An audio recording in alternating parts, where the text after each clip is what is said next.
বাইকে ধোঁয়া, দাঁড় করতেই মুহূর্তে লেগে গেল ভয়াবহ আগুন। অল্পের জন্য প্রাণে বাঁচলেন চালক। বুধবার সকাল সকাল ফারাক্কা থানার অন্তর্গত এনটিপিসি মোড়ে জাতীয় সড়ক 12 নম্বরে ঘটে গেল এই চাঞ্চল্যকর ঘটনা।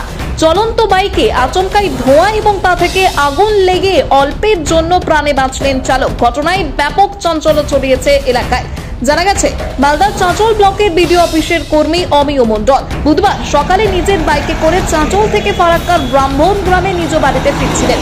সকাল সকাল এনটিপিসি মোড়ের কাছে আসতেই তিনি দেখতে পান বাইকের ইঞ্জিনের দিক থেকে ধোঁয়া উঠছে। পরিস্থিতি বুঝে তিনি দ্রুত রাস্তার পাশে বাইকটি থামানোর চেষ্টা করেন। বাইক থামানোর কয়েক সেকেন্ডের মধ্যেই বাইকটি মুহূর্তের মধ্যেই দাউ দাউ করে জ্বলে ওঠে। অমিয়বাবু কোনো রকমে সেখান থেকে সরে গিয়ে প্রাণে রক্ষা পান। মুহূর্তের মধ্যেই আগুনে ঘিরে যায় গোটা গাড়িটি। ঘটনাস্থলে ভিড় জমায় স্থানীয় মানুষজন। প্রত্যক্ষদর্শীরা জানিয়েছেন, সবটা ঘটেছে কয়েক সেকেন্ডে। ধোঁয়া উঠতে দেখেই বাইক থামানোর চেষ্টা করেছিলেন তিনি। বাইককে কোনো রকম নামতে মুহূর্তেই আগুন লেগে যায় বাইকে। এত দ্রুত এবং এভাবেই চলন্ত বাইকে আগুনের ঘটনায় সবাই হতবাক। সকালের ব্যস্ত সময়ে এমন ঘটনা ঘিরে এনটিপিসি মোড়ে চাঞ্চল্য ছড়ায়। যদিও ভাগ্য ভালো, চালক অমিয় মণ্ডল প্রাণে রক্ষা পেয়েছেন। কিছুই না, বাইকে আসছিলাম, একটা ব্রেকটা পেরে রেখেছি আর হালকা করে ধুয়ে উঠতে লাগলো। দাঁড়ালাম, কিছুক্ষণ পরে আস্তে আস্তে আগুন ধরে গেল। উনি কোথা থেকে আসছিলেন? মালদা থেকে।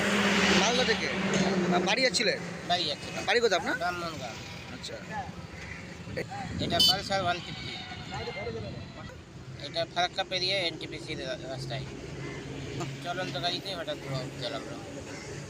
আগুন ধরে গেল। থামলাম যে হয়তো ইঞ্জিন গরম হয়েছে বা কিছু একটা। থামলাম, কিছুক্ষণের মধ্যে আগুন ধরতে লাগলো। বন্ধ করি, তাতেও কিছু হলো না। সেই জন্যই একটু সরে গেলাম, কারণ যে কোনো সময় ট্যাঙ্কি ফাটতে পারে। মালদায় আমি block informatics officer, BIO block informatics officer, BDO অফিসে আছি।